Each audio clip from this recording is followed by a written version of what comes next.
জানিয়ে দিব এই মুহূর্তে আমাদের হাতে এসেছে বাংলাদেশের গুরুত্বপূর্ণ আপডেট সংবাদের শিরোনাম। শুরুতেই থাকছে জামালপুরে ছাত্রদলের কমিটি বাতিলের দাবিতে মশাল মিছিল, ককটেল বিস্ফোরণ। এদিকে হাদির কবর জিয়ারতে যাবেন তারেক রহমান, শাহবাগ মোড় ছাড়ল ইনকিলাব মঞ্চ।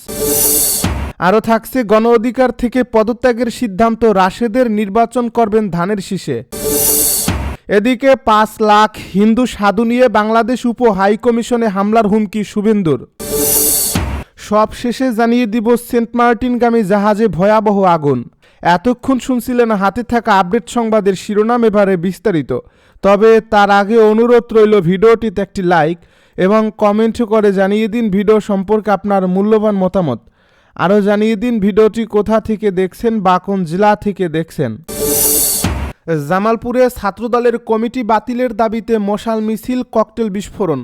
জামালপুর পৌর ছাত্রদলের নবগঠিত কমিটি বিলুপ্তির দাবিতে মশাল মিছিল করেছেন সংগঠনের একদল নেতাকর্মী। শুক্রবার রাতে স্থানীয় ফুলবাড়িয়া ঈদগাহ মাঠ থেকে এ মিছিল করা হয়। পরে দয়াময়ী চত্বর এলাকায় টায়ার জ্বালিয়ে ও ককটেল বিস্ফোরণ ঘটিয়ে সড়কের উপর বিক্ষোভ করেন তারা। বিক্ষোভকারীদের অভিযোগ, দলের ভারপ্রাপ্ত চেয়ারম্যান তারেক রহমানের স্বদেশ প্রত্যাবর্তনকে কেন্দ্র করে বিএনপি ও অঙ্গ সংগঠনের সারা দেশের নেতাকর্মী যখন ঢাকামুখী ছিল, তখন জামালপুর পৌর ছাত্রদলের আহ্বায়ক কমিটি সামাজিক যোগাযোগ মাধ্যমে প্রকাশ করা হয়েছে। জেলা ছাত্রদলের সাধারণ সম্পাদক শফিকুর রহমান শফিক সাংবাদিকদেরকে বলেন, ত্যাগী ও নির্যাতিতদের বাদ দিয়ে নতুন কমিটি ঘোষণা করেছে কেন্দ্রীয় কমিটি।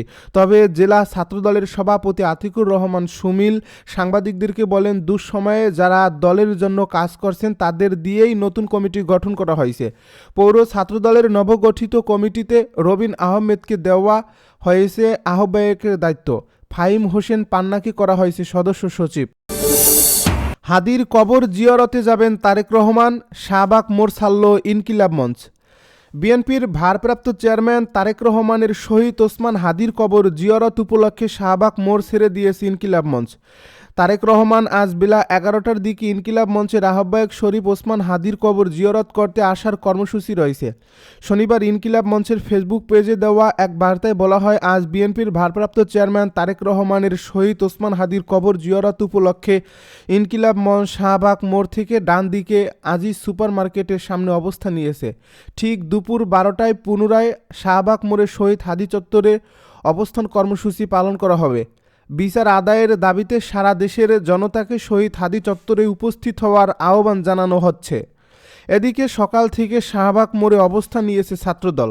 তারা সেখানে জড়ো হয় স্লোগানে সবাইকে উজ্জীবিত করার চেষ্টা করছে। তারা বলছে, তারেক রহমানের আগমন উপলক্ষে শাহবাগে এসেছেন।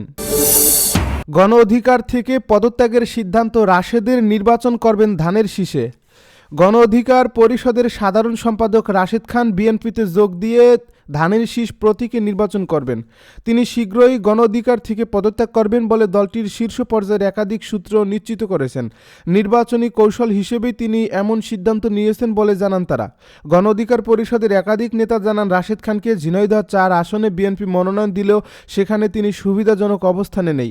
বিএনপিতে যোগ না দিলে এটা হাতছাড়া হওয়ারও আশঙ্কা আছে। তাই রাশেদ খান ধানের শীষ প্রতীকেই বেছে নিচ্ছেন। শীঘ্রই বিএনপির সাথে যোগদান অনুষ্ঠান হওয়ার সম্ভাবনা আছে। গণ অধিকার পরিষদের সাধারণ সম্পাদক কে হবেন তা নিয়েও ইতিমধ্যে আলোচনা চলছে বলে জানান তারা।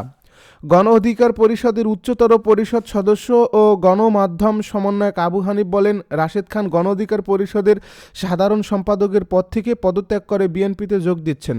তিনি বিএনপিতে যোগ দিয়ে ধানের শীষ প্রতীক নিয়ে নির্বাচন করবেন। আর গণ অধিকার পরিষদের সাধারণ সম্পাদক কে হবেন তা নির্বাহী পরিষদ এবং উচ্চতর পরিষদের বৈঠকে সিদ্ধান্ত নেওয়া হবে। ৫ লাখ হিন্দু সাধু নিয়ে বাংলাদেশ উপ হাই কমিশনে হামলার হুমকি শুভেন্দুর। আগামী জানুয়ারিতে ৫ লাখ হিন্দু সাধু নিয়ে বাংলাদেশ উপ হাই কমিশনে হামলার হুমকি দিয়েছেন বিজেপির পশ্চিমবঙ্গ শাখার প্রধান ও এমএলএ শুভেন্দু অধিকারী। গতকাল শুক্রবার কলকাতায় উপ হাই কমিশনের সঙ্গে দেখা করছেন শুভেন্দু। সেখান থেকে বেরিয়ে তিনি এই হুমকি দেন। গত সপ্তাহে উপ হাই কমিশনে হামলার চেষ্টা চালিয়েছিল বিজেপি ও হিন্দুত্ববাদী দলগুলো, কিন্তু তখন তাদের ব্যাপক লাঠিচার্জ করে পুলিশ। এছাড়া বাংলাদেশ উপ হাই কমিশনের সামনে ব্যারিকেড বসিয়েছিল তারা। শুভেন্দু শুভেন্দু হুমকি দিয়েছেন, বাংলাদেশের হিন্দুদের উপর কথিত হামলা যদি বন্ধ না হয় তাহলে জানুয়ারিতে 5 লাখ সাধু নিয়ে তিনি উপ হাইকমিশনে হামলা চালাবেন। শুভেন্দু বলেন, আমি বাংলাদেশের উপ হাইকমিশনের কাছে স্পষ্ট বার্তা দিয়েছি, যদি বাংলাদেশের 2 লাখ হিন্দু তাদের নিজ দেশের সমস্যার সম্মুখীন হয় আমরা বসে থাকব না। আজ আমরা দাবি জানিয়েছি বাংলাদেশে হিন্দুদের উপর নির্যাতন বন্ধ করতে হবে। তিনি আরও বলেন, হিন্দুদের উপর যদি নৃশংসতা বন্ধ না হয় জানুয়ারিতে আমি 5 হিন্দু সাধু নিয়ে আসব। গঙ্গাসাগর মেলা শেষ হওয়ার পর তাদের নিয়ে আমি আসব এসব ব্যারিকেড ভাঙা ও বাংলাদেশ উপ হাইকমিশনে যাওয়ার জন্য। চলতি মাসে ময়মনসিংহের ভালুকায় দীপু দাস নামে এক যুবককে পিটিয়ে হত্যার পর তার মরদেহ পুড়িয়ে দেওয়া হয়। পুলিশ জানিয়েছে, দীপু একটি পোশাক কারখানায় কাজ করতেন, সেখানকার দ্বন্দ্ব নিয়ে তাকে নৃশংসভাবে হত্যা করা হয়েছে। সেন্ট মার্টিনগামী জাহাজে ভয়াবহ আগুন। কক্সবাজারের নুনিয়াছড়া BIWTA সংলগ্ন বাঁকখালী নদীতে সেন্ট মার্টিনগামী জাহাজ দ্য আটলান্টিক ক্রুজে লাগা আগুন 2 ঘন্টার চেষ্টা নিয়ন্ত্রণে এসেছে। শনিবার সকাল 7টার দিকে আগুনের সূত্রপাত হয়। জাহাজে লাগা আগুনে এখন পর্যন্ত হতাহতের খবর পাওয়া যায়নি। Sea cruise operator owners association of বাংলাদেশের সাধারণ সম্পাদক হোসাইন ইসলাম বাহাদুর বিষয়টি নিশ্চিত করেছেন। প্রত্যক্ষদর্শীরা জানান, সেন্ট মার্টিনগামী জাহাজ আটলান্টিক ক্রুজ শিপ পর্যটক তোলার জন্য কক্সবাজারের নুনিয়াছড়ায় বাংলাদেশ অভ্যন্তরীণ নৌ পরিবহন কর্তৃপক্ষের ঘাট সংলগ্ন বাঁকখালী নদীতে অবস্থান নেন। পর্যটক ওঠার আগেই সেন্ট মার্টিনগামী জাহাজটিতে ভয়াবহ আগুন লেগে যায়। জানা গেছে, সকালে কক্সবাজার নুনিয়াছড়ার ঘাটে ভেড়ানোর সময় এই জাহাজটিতে আকস্মিক আগুনের সূত্রপাত হয়। মুহূর্তেই পুরো জাহাজে আগুন ছড়িয়ে পড়ে। খবর পেয়ে ঘটনাস্থলে গিয়ে প্রায় 2.25 ঘন্টার চেষ্টায় আগুন নিয়ন্ত্রণে আনে ফায়ার সার্ভিস। কাফনের কাপড় বেঁধে যশোরে বিএনপির বিক্ষোভ মিছিল। যশোর 5 আসনে ধানের শীষের প্রার্থী পরিবর্তনের প্রতিবাদে কাফনের কাপড় বেঁধে বিক্ষোভ মিছিল করছে বিক্ষুব্ধরা। শুক্রবার বিকেলে মনিরামপুর বিএনপির একাংশের নেতাকর্মীরা এ বিক্ষোভ মিছিল করেছে। মিছিলে মাথায় কাফনের কাপড় বেঁধে অংশ নিতে দেখা যায় নেতাকর্মীদের। মিছিলটি পৌর শহরের প্রধান সড়ক প্রদক্ষিণ করে দলীয় কার্যালয়ে গিয়ে শেষ হয়। মিছিল শেষে সমাবেশে বক্তব্য দেন পৌর বিএনপির সভাপতি খায়রুল ইসলাম, সাধারণ সম্পাদক আবদুল্লাহ হাই, উপজেলা সিনিয়র সহ সভাপতি মফিজুর রহমান, অ্যাডভোকেট মকবুল ইসলাম, পৌর সিনিয়র সহ সভাপতি সন্তোষর, উপজেলা বিএনপি সাংগঠনিক সম্পাদক খান শফিয়ার রহমান। হাদি হত্যার বিচারের দাবিতে অবরোধ চালিয়ে যাওয়ার ঘোষণা ইনকিলাব মঞ্চের। ইনকিলাব মঞ্চের মুখপাত্র শহীদ শরীফ ওসমান হাদি হত্যার বিচারের দাবিতে রাজধানীর শাহবাগ মোড় অবরোধ করছে তার সংগঠন।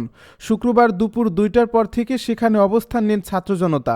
রাত 9টায় এই রিপোর্ট লেখা পর্যন্ত তারা শাহবাগ অবরোধ করে রেখেছেন এবং এই অবরোধ তারা চালিয়ে যাওয়ার ঘোষণা দিয়েছেন।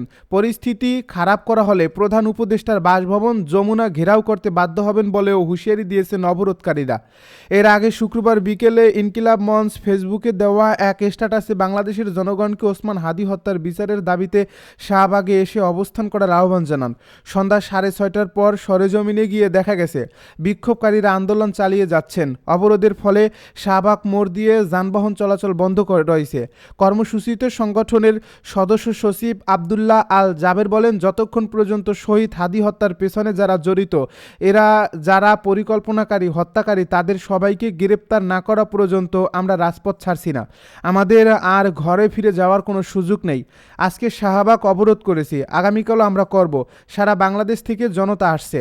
কর্মসূচিতে অংশ নেওয়া হাদির ভাই শরীফ ওমর বিন হাদি প্রয়োজনে প্রধান উপদেষ্টা অধ্যাপক মোহাম্মদ ইউনূসের বাসভবন যমুনা ঘেরাও করার হুমকি দেন। তিনি বলেন, সরকারের অবস্থা দেখে বোঝা যায় বিচার নিয়ে তাদের কোনো আগ্রহ নেই। ওসমান হাদির বিচারের দাবি এখন বাংলাদেশের 18 কোটি মানুষের দাবি। আমরা রাজপথে নেমেছি, বিচার না হওয়া পর্যন্ত আমরা